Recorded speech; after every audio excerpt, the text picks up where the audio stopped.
হরে কৃষ্ণ। ভগবান শ্রীকৃষ্ণ বলেছেন, কর্ম করো কিন্তু কর্মের ফল আশা করো না। তুমি নিষ্কাম কর্ম করে যাও, একদিন তোমাকে ভগবান শ্রীকৃষ্ণ এমনিতেই কর্মের ফল পাইয়ে দিবে। সেটা তুমি দেখতে পাও বা না দেখতে পাও, যে কোনোভাবেই হোক তোমাকে সে পাইয়ে দিবেই। দেখবে তুমি মহাবিপদে পড়বে, ভগবান তোমাকে অনায়াসে উদ্ধার করে দিবে।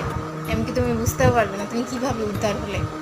এটাই ভগবান শ্রীকৃষ্ণের খেলা, বলতে পারো নীলা।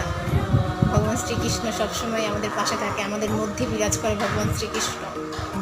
ভগবান শ্রীকৃষ্ণ এক অদ্বিতীয়, সে সবার মধ্যেই আছে।